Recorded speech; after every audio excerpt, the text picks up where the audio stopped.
serious? What is the most successful lie in history? That diamonds are valuable. Made one family really rich though lol. Gotta love how many people try to defend their artificially inflated value. Just shows how well the lie continues to work lol. The irony is that diamonds are valuable, just not as gemstones. They have great heat conductive properties, i.e., heat sinks, and are invaluable in cutting instruments and abrasives. But those applications can use any old cloudy diamond dug out of the ground, so-called industrial grade. Frank Abagnale Jr. The inspiration for Catch Me If You Can apparently wasn't as big of a con man that the movie led you to believe. He conned people into thinking he was a bigger con man than he actually was. Which in itself was a big con. A meta con if you will. We are using mass surveillance to help catch terrorists. There are WMDs in the Middle East. I acknowledge that I have read and agree to the above terms and conditions. Iceland and Greenland. In the 90s kids spread the rumor that Marilyn Manson had a rib removed so he could suck his own D. We spread this rumor across the entire country without the use of cell phones or the internet. When the Allies tricked Germany into thinking D-Day was happening at other locations which weakened fire defenses at the primary landing points. That fat is harmful to your diet. That was just false information. And by trying to replace fats with sugar, obesity became an epidemic. It was sugar companies that actually funded that whole campaign to demonize fat. Just like there used to be ads about how not at all bad high fructose corn syrup is. High fructose corn syrup isn't inherently bad. Its chemical composition, which is about 50% glucose and 50% fructose, is just about identical to the chemical composition of honey. The problem is that HFCS is cheap to make and it is used in large doses in almost every food out there. HFCS is added in large quantities to substitute for low fat content. HFCS is cheaper than oil and fats. So now almost every mildly processed and processed foods contain a lot of this stuff. It becomes easy for someone to ingest a lot of HFCS in the course of a day without thinking that they're piling on sugar on an otherwise non-sweet food item. And this stresses the insulin mechanism and leads to diabetes in the population. That black people and watermelon are racist stereotypes. The truth is that when the slaves were freed they grew and sold watermelon as a way to earn money to feed, clothe and house themselves. The watermelon was actually a symbol of freedom and self-reliance for newly freed slaves. What happened was that the former slave owners saw this and started a propaganda campaign to turn white people away from buying N food, as they called it. It's probably one of the earliest examples of the press manipulating the truth for its owners. This is where the big lips and eating like animals pictures came from. When black people started selling chickens, the same thing happened. Only this time it came in movie form. The black people and fire chicken thing started in Birth of a Nation, the racist as FKKK movie. What should be symbols of freedom and self-reliance to a people struggling after centenaries of slavery were twisted into symbols of shame. So much so that 100 years later they are both still seen with negative connections. That getting yourself in crazy debt at 18 years old to go to college is the only path to success in life. This lie was explicitly developed to pad the derivatives market. Take something that was available to Americans, make it indispensable to any future paying job, i.e. even secretaries or bank tellers, jack the price up from $2,000 to $50,000, create a cycle of debt compounded with high interest, and voila. You've just underwritten empty fiat currency that was delinked from the gold standard. Bonus is that it ensures people enter the workforce ASAP, as this is the only source of actual value produced by the US. Especially as the Fed can just print money willy-nilly, and be able to make bets and buy and sell these debts as securities. Slabs. Effing criminal. It's why every counselor under the sun in the 2000s was encouraging kids to just take on the debt, as education is priceless. Recycling plastic makes a difference. Newsflash. The term carbon footprint was created by BP, one of the biggest oil companies in the world, with the help of one of the biggest marketing companies in the world, to shift the focus from industry to individual responsibility. Plastic recycling is a big plastic ploy to make people more comfortable consuming more plastic. Doesn't mean you shouldn't do it. For me it's that turning in the light in the car is illegal. Spoiler alert, it isn't. It's just cause it's hard to see out the windshield at night with the light on inside, and your parent figured just telling you it was illegal would make you stop turning it on so you could see your Game Boy. Milk doesn't increase bone strength. Carrots don't improve eyesight. That's a World War II myth. Laws are designed to ensure that everyone is treated fairly and equally. As Death so aptly told to his granddaughter, Terry Pratchett. "All right," said Susan. "I'm not stupid. You're saying humans need fantasies to make life bearable. Really? As if it was some kind of pink pill? No. Humans need fantasy to be human. To be the place where the falling angel meets the rising ape. Tooth fairies? Hogfathers? Little. Yes. As practice. You have to start out learning to believe the little lies. So we can believe the big ones? Yes. Justice. Mercy. Duty. That sort of thing. They're not the same at all. You think so? Then take the universe and grind it down to the finest powder and sieve it through the finest sieve, and then show me one atom of justice, one molecule of mercy. And yet, Death waved a hand. And yet you act as if there is some ideal order in the world, as if there is some rightness in the universe by which it may be judged. Yes, but people have got to believe that, or what's the point? My point exactly. The donation of Constantine for sure. It was a forged document that gave the Western Roman Empire to the Pope. It was used for centuries by the church as an excuse to do all kinds of evil. The lands directly ruled by the church were usually less poorly treated than other countries. For example, the Catholic Church forbade witch hunts because church doctrine held that witches didn't exist. The Inquisition was actually the most humane justice system in all of Europe.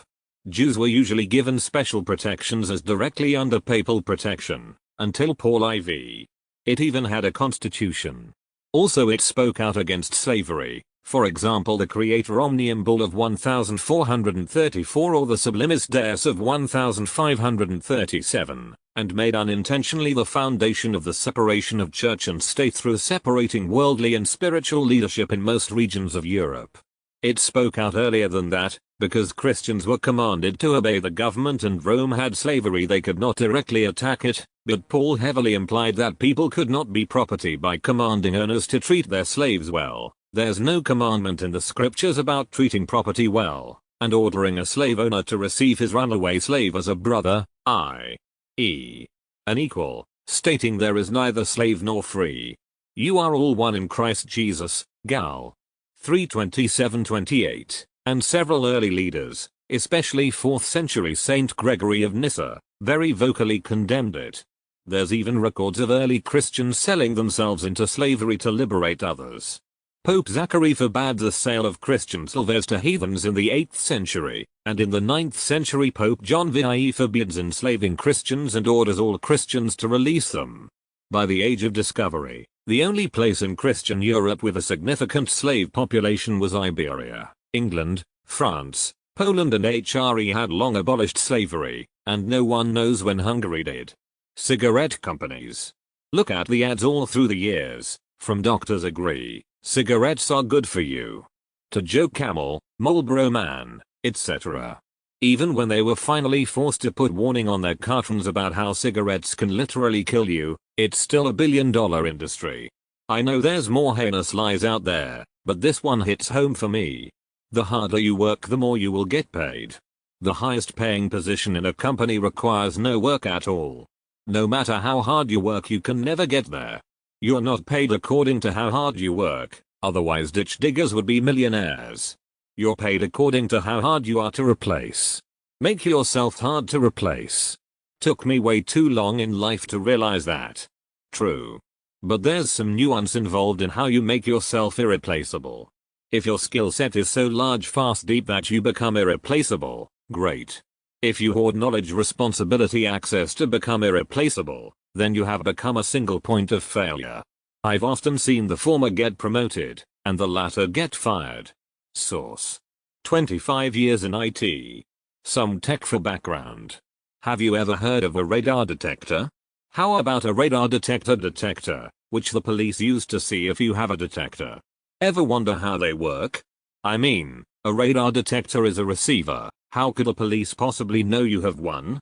Until recently, practically every radio used a concept called superheterodyne. Basically, there's a tiny radio transmitter in your receiver. That signal is mixed with the one from the antenna and the result is what your receiver tunes to. It's one of the most important inventions of the 20th century, and you most likely never heard of it. Poor Ed, all he got for his work was jumping out a window to his death. The problem is that sometimes the tiny transmitter is poorly shielded and some of it leaks back out the antenna. If you know what that intermediate frequency is, you can listen for it. The escort radar detectors, which were super popular in the 80s, leaked like a sieve. Presto, radar detectors. Takeaway: if you know what you're looking for, you can actually detect someone else's radio receiver. The setup. In 1942, RAF planes began using VHF radar to look for German submarines leaving port in France at night. All of a sudden they were getting sunk en masse. The Germans were familiar with other British radars working around this frequency and were able to find the new radar's frequency around August. They built a receiver, METUX, which was tuned to this frequency. When a plane using this radar was anywhere in the area, METUX would play a sound into the radio operator's headphones.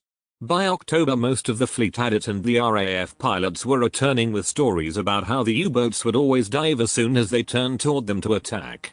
But the RAF had prepared for this moment. They knew it was only a matter of time before the Germans found the frequency. Earlier, 2 grad students had come up with a new device called the magnetron that produced very strong radio signals from a device the size of a bread box. And the signal was really short, about 10 centimeters, whereas their older radars were 150. So METUX was completely incapable of hearing it. It was tuned way too far from the frequency of the new signal. They rushed the new system into production and the first set started arriving just in time for the U-boat campaign to start up again in spring when the weather got better. By March it was clear to the Germans something was up. Their boats were getting sunk en masse again, and the ones that escaped attack said there was no warning on their detectors. They tried everything to detect the new signal, but they just couldn't find it. This was because they were missing one extremely important bit of electronics, the crystal detector, and simply couldn't hear the signals no matter how hard they tried. And now the lie. Knowing something was up, U-boats were on high alert all the time. One got lucky and shot down its attacker, and captured the crew. During interrogation they asked why they could no longer detect the radar. The pilot told them they no longer used radar. Instead, he claimed, they had a receiver for METUX and under perfect conditions they could pick it up 90 miles away. They only turned on the radar at the last minute for range measurements so they knew when to drop the depth charges. By that time the U-boat was too busy exploding to notice. The Germans didn't believe him, but it was technically possible. One can indeed make a receiver to detect your receiver. And METUX was known to be leaky, as it was deliberately built quick and cheap from a pre-war French radio set. So they built their own METUX receiver in the lab, and sure enough, they could detect it. So then they put it on a plane and detected one of their boats 60 miles away. Utter panic. Orders were sent out to all boats, turn off METUX. And so not only did the RAF get to keep using their fancy new magnetron radar without the Germans even trying to detect it, but then they turned off their perfectly good METUX detectors and all the RAF planes with the older radar suddenly started working again too. And that is the greatest lie ever. By the end of June, the U-boat fleet was on the bottom of the ocean. This was not due entirely to this trick. There were a number of things that all arrived at almost the same time that did it. It was the combination of the new radars, Huff-Duff, larger numbers of frigates dedicated to the task and the lack of any detectors on the U-boats that made even the old radars work again all arrived within 2 months. And that was that. The Germans finally figured it out sometime around November. Apparently the pilot made the whole thing up on his own. This little white lie helped open the Atlantic to the convoys of 1943 that led to the end of Hitler's involvement and ultimately D-Day. Hey, thanks for making it all the way to the end, you absolute Chad. You're a legend. If you enjoyed the video, please be sure to like and subscribe for more of Reddit's top content. I'll see you in the next video, you beautiful people.